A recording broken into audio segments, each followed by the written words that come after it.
The Tell-Tale Heart by Edgar Allan Poe. True! Nervous. Very, very dreadfully nervous I had been, and am. But why will you say that I am mad? The disease had sharpened my senses, not destroyed, not dulled them. Above all was the sense of hearing acute. I heard all things in the heaven and in the earth. I heard many things in hell. How then am I mad? Hearken and observe how healthily, how calmly I can tell you the whole story. It is impossible to say how the first idea entered my brain, but once conceived, it haunted me day and night. Object there was none. Passion there was none. I loved the old man. He had never wronged me. He had never given me insult. For his gold I had no desire. I think it was his eye. Yes, it was this. One of his eyes resembled that of a vulture, a pale blue eye with a film over it. Whenever it fell upon me, my blood ran cold. And so, by degrees, very gradually, I made up my mind to take the life of the old man and thus rid myself of the eye forever. Now this is the point. You fancy me mad. Madmen know nothing. But you should have seen me. You should have seen how wisely I proceeded, with what caution, with what foresight, with what dissimulation I went to work. I was never kinder to the old man than during the whole week before I killed him.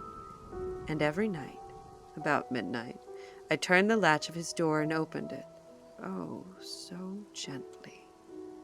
And then, when I had made an opening sufficient for my head, I put in a dark lantern. All closed, so that no light shone out, and then I thrust in my head. Oh, you would have laughed to see how cunningly I thrust it in. I moved it slowly, very, very slowly, so I might not disturb the old man's sleep. It took me an hour to place my whole head within the opening so far I could see him as he lay upon his bed. Oh, would a madman have been so wise as this? And then, when my head was well within the room, I undid the lantern cautiously, oh, so cautiously, for the hinges creaked. I undid it just so much that a single thin ray fell upon the vulture eye. And this I did for 7 long nights, every night just at midnight. But I found the eye always closed. And so it was impossible to do the work, for it was not the old man who vexed me, but his evil eye. And every morning when the day broke, I went boldly into the chamber and spoke courageously to him, calling him by name in a hearty tone and inquiring how he had passed the night. So you see, he would have been a very profound old man indeed to suspect that every night, just at 12, I looked in upon him while he slept. Upon the 8th night I was more than usually cautious in opening the door. A watch's minute hand moves more quickly than did mine. Never before that night had I felt the extent of my own powers, of my sagacity.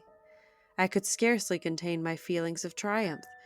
To think that there I was, opening the door little by little, and he not even dream of my secret deeds or thoughts. I fairly chuckled at the idea, and perhaps he heard me, for he moved on the bed suddenly as if startled. Now you may think that I drew back, but no. His room was as black as pitch with the thick darkness, for the shutters were closely fastened through fear of robbers. And so I knew he could not see the opening of the door, and kept pushing it on steadily.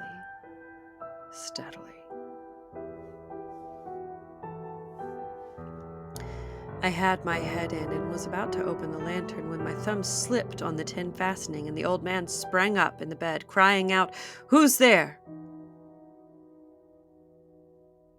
I kept quite still and said nothing. For a whole hour I did not move a muscle, and in the meantime I did not hear him lie down. He was still sitting up in the bed listening, just as I have done, night after night, hearkening to the death watches on the wall. Presently I heard a slight groan, and I knew it was the groan of mortal terror. It was not a groan of pain or of relief.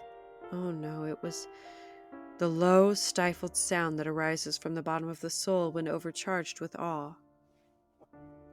I knew the sound well.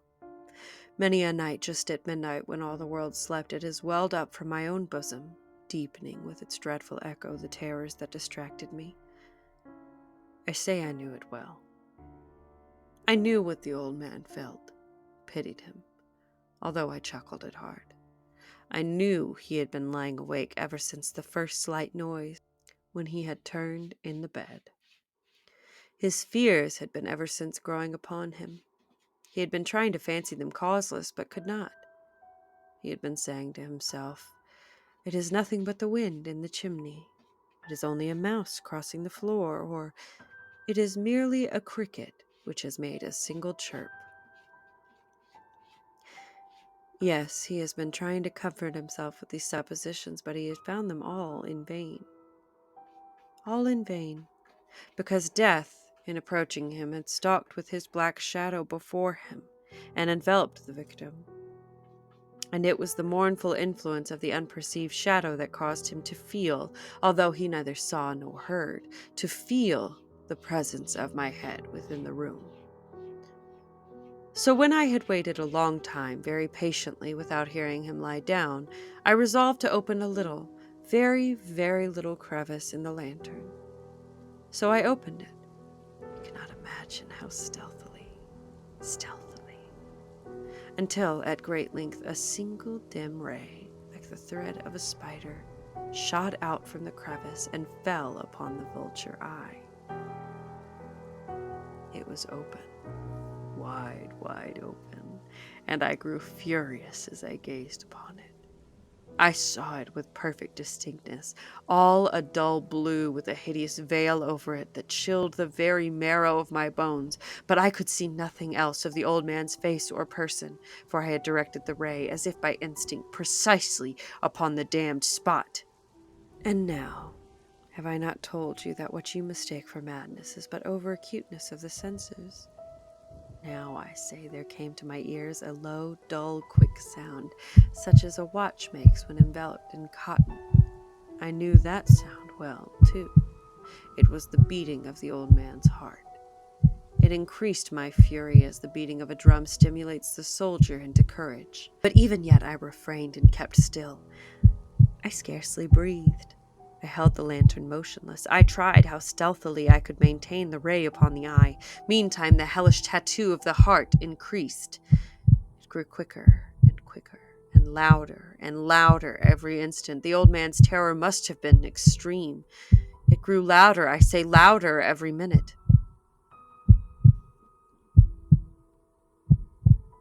Do you mark me well? I have told you that I am nervous. So I am. And now, at the dead hour of the night, amid the dreadful silence of that old house, so strange a noise as this excited me to uncontrollable terror. Yet for some minutes longer I refrained and stood still, but the beating grew louder. I thought the heart must burst, and now a new anxiety seized me. The sound would be heard by a neighbor. The old man's hour had come. With a loud yell, I threw open the lantern and leapt into the room. He shrieked once. Only once. In an instant I dragged him to the floor and pulled the heavy bed over him. I then smiled gaily to find the deed so far done.